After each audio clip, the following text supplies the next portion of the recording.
AM news स्पंदन महाराष्ट्राचे।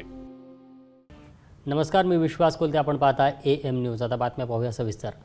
राज्याच्या राजकारणात सर्वाधिक चर्चा असलेल्या मतदारसंघांपैकी एक म्हणजे बीड मतदारसंघ।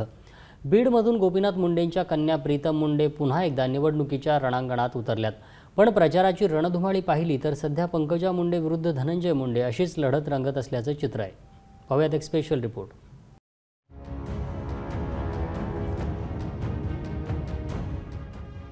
धनंजय मुंडे आणि पंकजा मुंडे यांच्यातील राजकीय स्पर्धा किंबहुना राजकीय वैर हे सर्वश्रुत आहे। गेल्या काही वर्षांमध्ये तर बीड जिल्ह्यावर वर्चस्व मिळवण्यासाठी या दोन नेत्यांमध्ये चांगलीच जुंपली असल्याचं बघायला मिळालं। त्याच सध्या लोकसभा निवडणुकीच्या प्रचाराचा धुराळा सगळीकडे उडताना दिसतोय।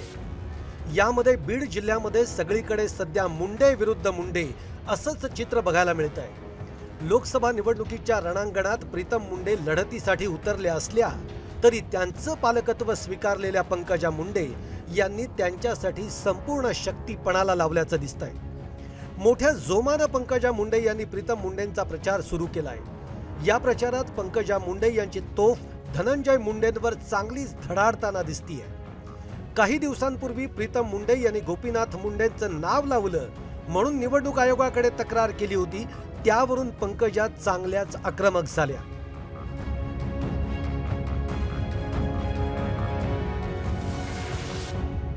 अरे माझा बाप ऊस तोडणारा जरी असता तर त्याचंच नाव मिळवलं असतं आणि तेच मिळवलं असतं की नाही? तुमचे लेकरं कुणाचं नाव लागतात? तुमचंच नाव लावतात। प्रीतमताई आणि पंकजाताई गोपीनाथ मुंडेच्या कन्या आहेत आणि आपल्या बापाचं नाव लावण्यावर तुम्ही आक्षेप घेणारे कोण? ही संस्कृती आहे तुमची? प्रीतम मुंडेंनी तर दुसऱ्याच्या खांद्यावरून कोण बंदूक चालवतंय हे माहिती असल्याचं सांगत स्पष्ट संकेतच दिले। आणि मला ह्याचं आश्चर्य वाटतं की ज्यांना ही पोटदुखी आहे त्यांनी एवढी तर हिंमत दाखवावी की अरे उघडपणे मैदानात येऊन स्वतः आरोप करा ना, लोकांच्या खांद्यावर ठेवून कशाला बंदुका चालवता? आम्ही पोरी असून तुम्हाला घाबरत नाही। पंकजा मुंडे राज्याच्या राजकारणामध्ये पूर्वीपासूनच सक्रिय होत्या, पण मुंडे साहेबांच्या निधनानंतर प्रीतम मुंडे या बीडमधून खासदार म्हणून निवडून आल्या। यावरूनही मुंडे बंधू भगिनींमध्ये चांगलाच कलगीतुरा रंगला। पंकजा मुंडे यावरूनही चांगल्याच आक्रमक झाल्याचं बघायला मिळत आहे।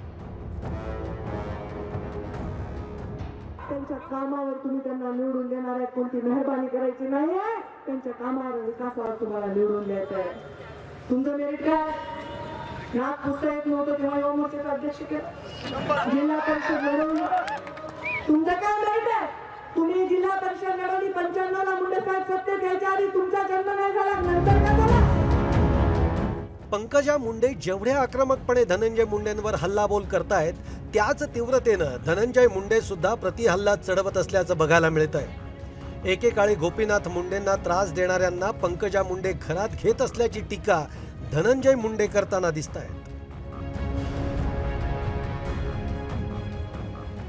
ज्यांनी रस्त्यावर बसवलं त्यांना आमच्या ताईसाहेब घरात बसत्या, पण ज्यांनी मुंडे साहेबांचे रात्रभर पाय दाबले, रक्ताचा भाऊ, त्याला मात्र आमच्या ताईसाहेब दुश्मन समजतात। याच्यासारखं वाईट काय असू शकतं? पंकजा मुंडे आणि धनंजय मुंडे यांच्यामध्ये परळीच्या सत्तेवरूनही स्पर्धा सुरू आहे। सध्या परळीवर धनंजय मुंडेंचं वर्चस्व असल्याचं बघायला मिळत आहे। त्यामुळे परळीच्या विकासावरूनही मग पंकजा मुंडे धनंजय मुंडेंवर आक्रमक झाल्याचं पाहायला मिळत आहे। परळीकडे मात्र माझं बारीक लक्ष आहे।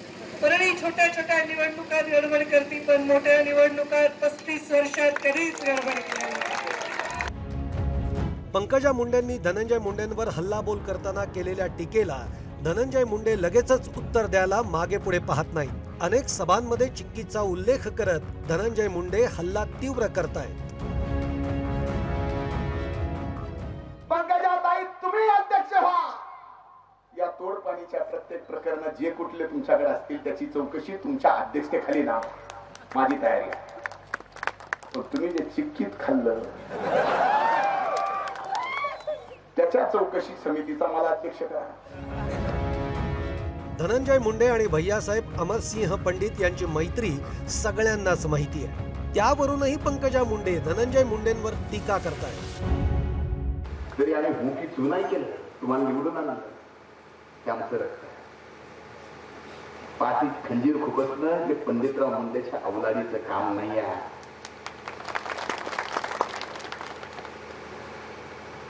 आणि तुम्ही आमच्या भोगात अंतर पाडता.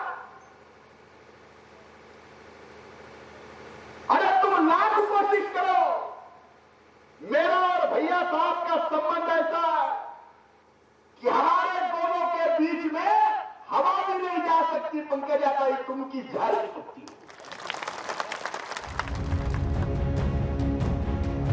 एकूणच बीडचं संपूर्ण राजकारण हे कायमच मुंडे नावाच्या अवतीभोवती फिरत राहिलंय. सध्या देखील हीच स्थिती आहे. पण यामध्ये मुंडे कुटुंबातील 2 सदस्यांमध्ये सध्या चांगलीच चढाओढ आहे. आता शून्य मतदार यांच्यापैकी कोणाच्या झोळीमध्ये काय टाकणार हे भविष्यात स्पष्ट होईलच. Nitin Sultane, bureau report, AM news.